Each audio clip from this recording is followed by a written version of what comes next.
2015 साली मी निवृत्त झालो शाळेमधून. मुलांनी आणि विद्यार्थ्यांनी खूप प्रेम केलं. मुलं म्हणाली, सर तुमचा निरोप समारंभ आम्ही कसा करावा? एक करायचं, फुलं वगैरे उधळणं वगैरे नाही हा. आणि भाषण तर नकोच, नको, अजिबात नको भाषण. शाल नको. हा, श्रीफळ एक वेळ चालेल, पण बस. ते श्रीफळ आणि त्यातलं ते प्रेम, ते पाणी मला आयुष्यभर पुरेल ना. नाही सर, पण काहीतरी सांगा ना आम्हाला, काहीतरी करूया सर तुमच्या निरोपाच्या दिवशी. मी विचार केला आणि सांगितलं, म्हणलं मी सांगेन ते कराल? म्हणजे हो, तुम्ही सांगायचं आम्ही करायचं.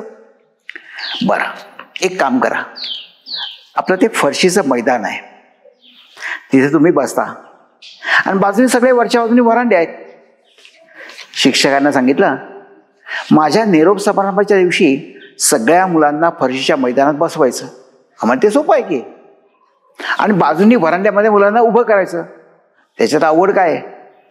अवघड पुढचं आहे की प्रत्येक मुलांनी एक वहीचा कागद आणायचा आणि तुम्हाला फार आवडतं विमान करायला आणि सगळ्यांना येतं विमान, तर विमान करायचं बरं का, छान विमान करायचं. आणि हे जे त्याचे पंख असतात ना, त्या पंखावर आज तुम्ही 10वीत आहात, आणखीन 10 वर्षांनी तुम्ही कुठे असणार आहात आणि काय करणार आहात हे लिहायचं. एका बाजूला 10 वर्षांनी काय होणार आणि एका बाजूला 50 वर्षांनी काय होणार असं लिहायचं. आणि आपली आरुडी आहे, RAMANBAUG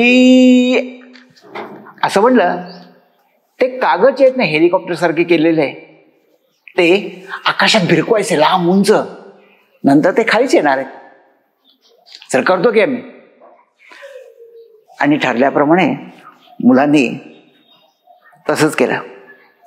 फरशीचं मैदान भरलं होतं. माझा तो शेवटचा दिवस होता. शाळेतनं मी बाहेर पडणार होतो. तसं सगळंच वातावरण भारवलं होतं, पण मला ते गंभीर नव्हतं करायचं अजिबात.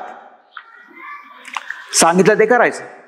सगळ्या मुलांनी वर्तमानपत्र नव्हते, वह्या पाडल्या, वह्यांचे कागद, आवडीचं काम.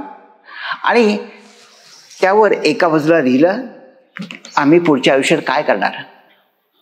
दुसऱ्या पंखावर लिहिलं, आणखी 50 वर्षांनी आम्ही काय करणार. आणि ती आरोळी झाली ना की सगळ्यांनी ती हेलिकॉप्टर अशी मस्त हवेत भिरकवून द्यायची. मला ती गोळा करायची आहेत. मुलांनो, आम्ही मोठे केव्हा होतो माहिती का? वयाने नाही. जेव्हा तुम्ही मोठे होता ना, तेव्हा आम्ही मोठे होतो असं. हे मनातच म्हणलं, नाही त्यांना सांगितलं. तुम्हाला सांगितलं ते करायचं. छान आरोळ्या झाल्या, RAMAN. आणि आरोळीच्या शेवटी सगळ्यांनी ती विमानं अशी छान आकाशात भिरकवली. ती सगळी जमिनीवर आली. शाळा सुटली, बेल झाली. ती सगळी हेलिकॉप्टर मी गोळा केली आणि अजूनही ती जपून ठेवली आहेत की माझे विद्यार्थी कुठं कुठं काय काय करणार आहेत.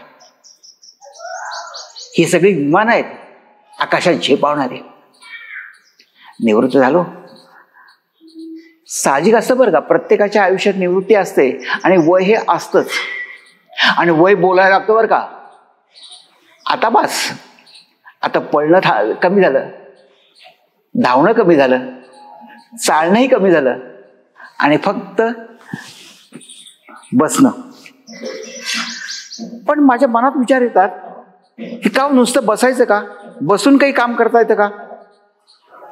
पोथ्या पुराण नाही बरं का, नुसतं बसून पोथ्या पुराण आणि ऐकणं नाही, काही दुसरं काही काम करता येईल का? शरीर थकल्यानंतर होय, केव्हा ना केव्हा शरीर थकणारच की हो. निवृत्तीनंतर पुढच्याच आठवड्यामध्ये मी आळंदीला दर्शनासाठी गेलो, माऊलींच्या दर्शनासाठी. माऊलींच्या पायावर डोकं ठेवलं.